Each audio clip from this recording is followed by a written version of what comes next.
사사기 17장 말씀 함께 나누겠습니다. 17장에는 미가라는 사람이 나오는데 이 미가를 등장시키는 것은 이 사사의 모습이 아니고 이스라엘의 타락상을 가르쳐주는 겁니다.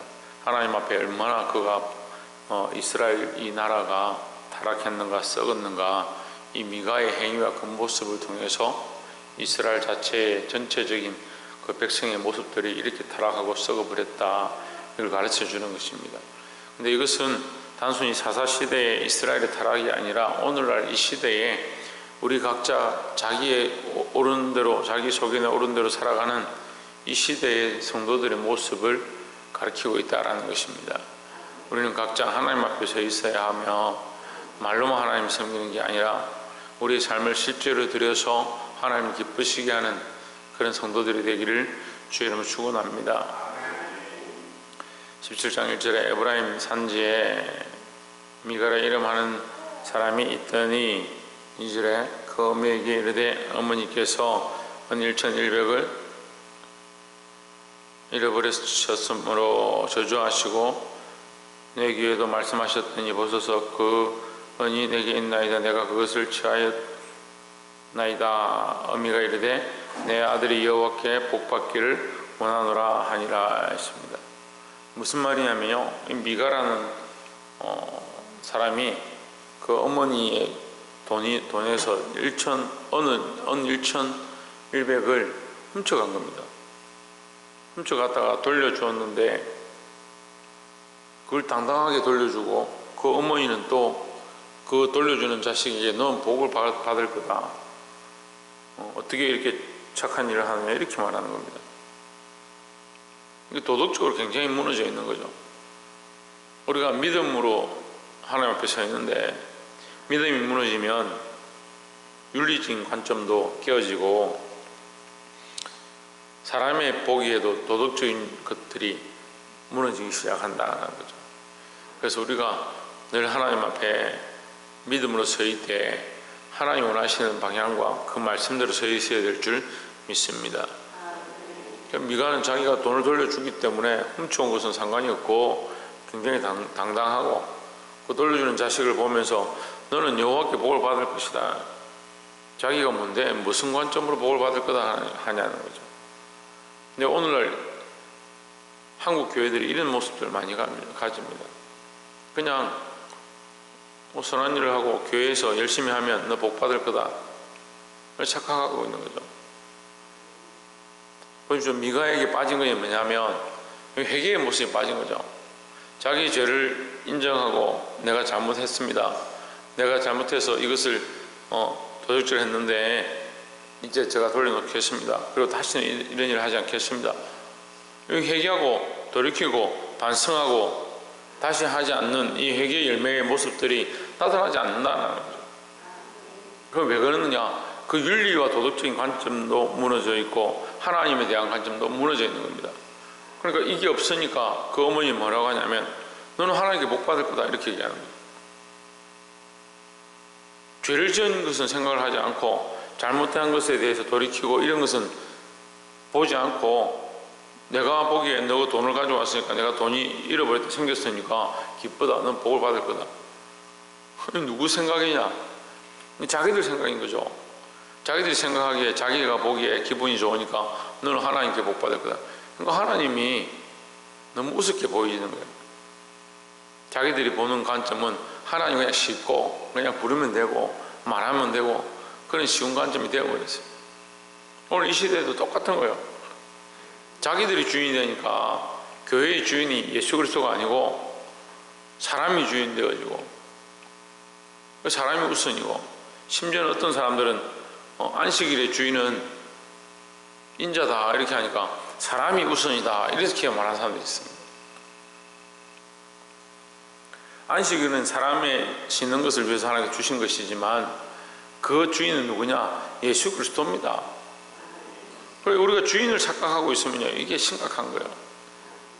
하나님이 우선 되어지고 예수 그리스도가 주인 되어졌기 때문에 우리가 교회 안에서 하나님께서 세우신 그 성전의 역할을 하는 것이지, 하나님 없고 그리스도가 없는 내가 주인 되어지면 이미 교회가 아니라는 거죠.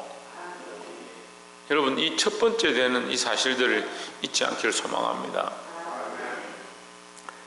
더 심각한 것은 이제 3절에 보시면 미가가 은 1,100을 그 어미에게 돌어주매 어미가 이르되 내가 내 아들을 위하여 한 신상을 새기며 한 신상을 부어 만들 차로 내 손에서 이 은을 여호와께 거룩히 드리노라. 그러므로 내가 이제 이 은을 내게 도로 돌리리라 했습니다. 이 어머니가 그 미가가 돈 준 걸 가지고 그 은을 돌려준 걸 가지고 도둑질한 거죠. 성공하지 않습니다. 근데 은을 받았습니다. 기뻐서 뭐라고 하느냐, 내가 하나님을 위해서 여기에 신상을 만들겠다.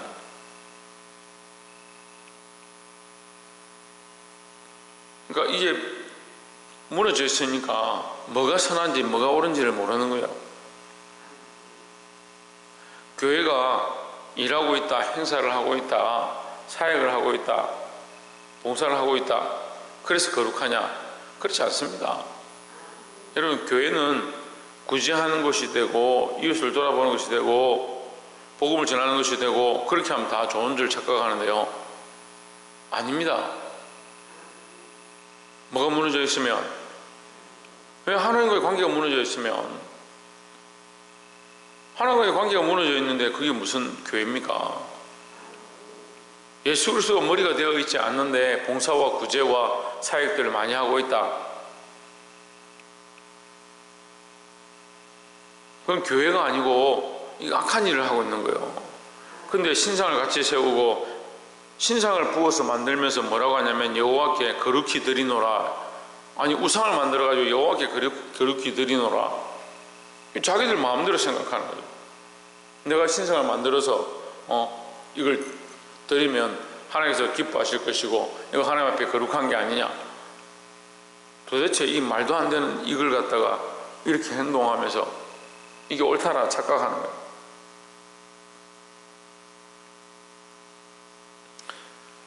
참 답답합니다. 예수 그리스도 없는 교회, 예수 그리스도 없는 성도, 교회가 아닙니다. 성도가 아닙니다. 제가 성도가 아닌 것을 강조하는 게 아니라 그리스도가 없는 것에 대해서 우리가 분명히 알아야 되고, 그래서 우리가 그리스도를 놓치지 않는 그런 신앙을 가져야 되는 겁니다. 그래서 율법을 지키는 것이 필요하지만 율법을 지키는 것이 구원의 충분 조건이 아닌 것처럼 우리는 그리스도를 믿는 것이 구원의 충분 조건이다. 그래서 그리스도를 잃어버리고 율법을 지키고 그리스도를 잃어버리고 계명을 지키고 그리스도를 잃어버리고 말씀을 따라가는 것처럼 살면 그게 뭐냐는 거죠. 로마서의 핵심이 이신덕이다. 믿음으로 구원을 얻었다. 그 믿음이 누구냐? 예수 그리스도입니다. 예수 그리스도를 잃어버리고 믿음은 있다. 뭘 믿고 있냐? 뭘 믿고 있냐? 우리가 이것에 대한 깊은 고민들을 해봐야 되는 거예요. 내가 하고 있는 이 봉사와 내가 하고 있는 이 헌신과 내가 하고 있는 이 기도와 이 방향들이 그리스도에게, 예수 그리스도에게 맞춰져 있는가? 그것을 늘 점검하기를 주의 이름으로 축원합니다. 이 모습을 뭐라고 하냐면 5절에 이 사람 미가에게 신당이 있으므로 또 에봇과 드라빔을 만들고 한 아들을 세워 제사장을 삼았더라 했습니다. 지 멋대로 하는 거죠. 자기 마음대로 하는 거예요. 지금 자기 마음대로 자기가 하고 싶은 대로 신상도 세우고 에봇도 만들고 드라빔도 만들고 제사장까지 세워가지고 자기 집을 그냥 성전을 만들어요. 그러면서 이것이 여호와께 거룩히 드리노라. 하나님을 잘 알지도 못하고 하나님 뭘 기뻐하시는지도 모르고 드리면 되는 줄 착각하는 거예요. 6절에 그때는 이스라엘에 왕이 없으므로 사람마다 자기 소견에 옳은 대로 행하였더라 했습니다. 결국 어떻게 하고 있느냐? 자기 소견에 옳은 대로, 자기 생각에 옳은 대로. 그러니까 자기 소견에 옳은 게 중요한 게 아니라 하나님 기뻐하시는 게 뭐냐? 우리가 예수 그리스도를 바라보고 믿음으로 사는데 그리스도께서 원하시는 게 뭐냐? 이걸 알아야지. 자기 속이는 옳은대로 행하면서 내가 선한 일을 하고 있다. 이것은 해결해야 될 문제다라는 거죠. 미가가 회개하지 않고 자기가 하는 일들이 옳다고 착각했던 것처럼 우리가 하나님 앞에 회개를 우선히 해야 되고, 회개하고 그리스도를 바라보는 믿음을 다시 회복해야 될 줄 믿습니다. 마지막 세 번째로 보시면 12절에 11절부터 봅시다. 레위인이 그 사람과 함께 가기를 만족히 여겼으니 이는 그 청년이 미가의 아들 중 하나같이 됨이라. 이 레위인 한 사람이, 유다 백성 중 레위인 한 사람이 지나가다가 어디 먹고 살 만한 직장이나 그거 할 곳이 있는가 이렇게 가다가 우연히 미가를 만난 겁니다. 이 미가가 너 어디서 왔느냐? 너 우리 집에 와서 있어라. 그래서 그 청년을 불러서 자기 집에 들였고, 그 청년이 집에 오니까 너는 제사장이 되라. 자기 마음대로 하니까요. 자기 마음대로 세우고 자기 마음대로 시키는 거예요. 너 제사장 해라. 레위인도 여기 그네 있어 보니까 좋거든요. 아들처럼 대우를 받고 월급도 주고 먹을 것도 주고 하니까 먹고 사는데 별 지장이 없다. 그러니까 만족히 여겼다. 거기서 자기가 조금 제사장 역할을 하는 것처럼 이렇게 하면 먹을 거 충분히 주니까 사는데 지장이 없다.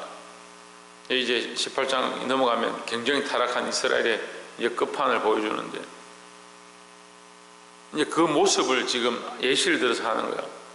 이 이스라엘이 얼마나 타락했느냐, 오늘 한국 교회가 얼마나 타락했느냐, 온 세상에 있는 교회들이 얼마나 타락했느냐, 그 실상을 보여주는 거예요. 우리의 죄를 이루 말할 수가 없습니다. 근데 못 봐서 문제죠. 우리가 보지 못하니까 문제죠. 자기 죄를 못 보는 이유는 뭘까요? 그리스도를 똑바로 바라보지 못하니까 그렇습니다. 십자가를 알고 하나님의 영광을 바라보는 사람들은 그 앞에 오라 나는 공고한다, 오라 나는 죽게 되었다, 이 입술이 부정한 백성 중에 거하면서 영존하신 하나님을 배웠습니다, 그렇게 하는 게 맞죠. 그러니까 하나님 보지 못하니까요, 자기 죄를 모르는 거예요. 회개를 안 합니다. 회개를. 제가 보니까 목회자들이요, 또 주의 종들이요, 성도들이요, 다 똑같아요. 뭘 안 하냐? 회개를 안 해요. 회개를. 제 생각이 아니에요. 회개를 할 줄 몰라요. 다 자기가 잘했다, 자기가 잘났다, 자기가 대단하다, 그렇게 생각을 하는데 회개를 안 하는 거예요.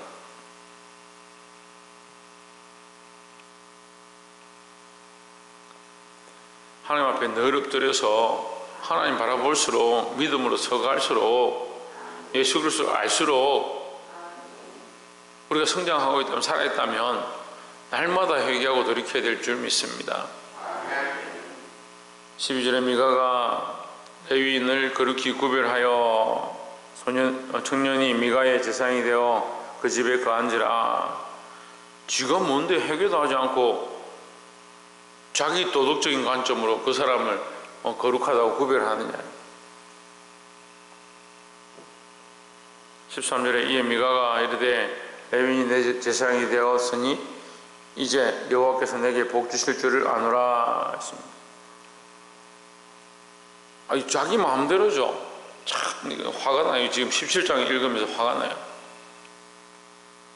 자기 하고 싶은 대로 했고, 자기가 원하는 대로 사람을 불러서 제사장 세워놓고, 내가 하나님 앞에 제사장 세우고 신상을 만들고 드라빔과 에봇을 만들었으니까, 이거 구별해서 하나님 앞에 드렸으니까 하나님께서 내게 복 주실 줄 믿노라 이렇게 합니다.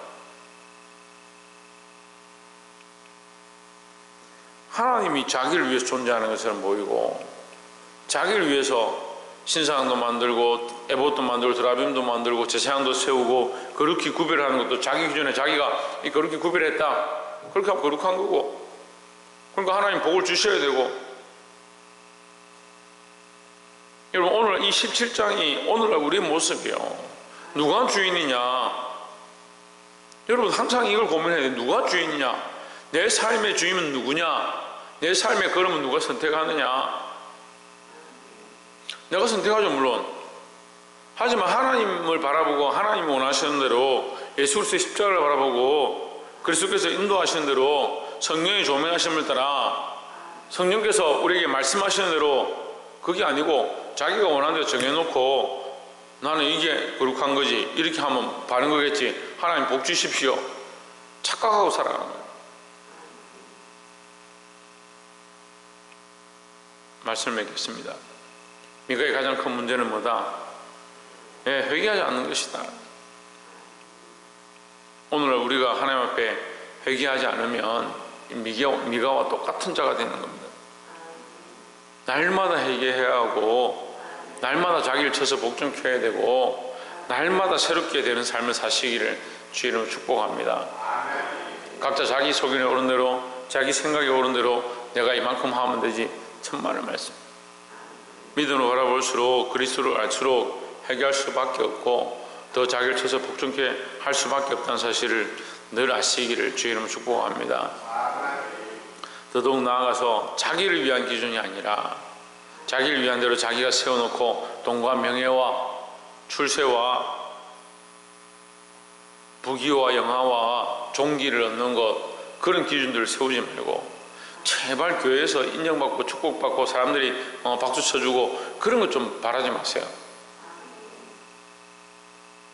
복받는 게 하나님 앞에 복받는다 말하면서 사람들이 박수 쳐주면 좋다 하고, 제가 옛날에 봤는데 어떤 권사님이 1년 동안 그렇게 열심히 봉사하고 충성하더니 마지막 주일날 이게 1년 동안 수고하신 분들 이렇게 하면서 선물을 나눠주는데 이름에 자기 이름 빠졌다고 뺏겨가지고 교회를 안 해요. 1년 365일 헌신하면 뭐합니까? 그 상이 무슨 이 땅에서 받았고 사람들한테 칭찬받는 상이 아닌데, 빠질 수도 있죠. 실수해가지고 빠질 수 있죠. 물론 그걸 받으면 좋겠죠. 하지만 우리가 이 기준이 하나님 앞에서 한 것인데 사람 앞에 칭찬 안 받았다고 교회를 안 나와. 이게 무슨 개그도 아니고 유머도 아니고, 제 어린 신앙에 저는 이해를 못 하겠더라고요. 지금도 이해가 안 돼요. 왜 그렇게 하는지. 제가 너무 정확한 예화를 들어서 여러분 충격을 받았을지 모르겠지만 제가 지어낸 게 아니라 실제로 있었던 일들이. 어떻게 그럴 수 있냐고요. 근데 그럴 수 있습니다. 충분히. 자기 소견에 옳은 대로 신앙생활하고 하나님 없고 자기가 만들어 놓은 이 신앙의 우상들, 이렇게 신앙생활하는 게 맞다라고 세워놓은, 쌓아놓은 바벨탑들, 그걸 섬기는 사람들은요, 내가 이만큼 쌓아놨기 때문에 하나님 내게 복 주셔야 되고 목사님 나를 위해 축복해 주셔야 되고 이게 당연하다고 착각하는 겁니다.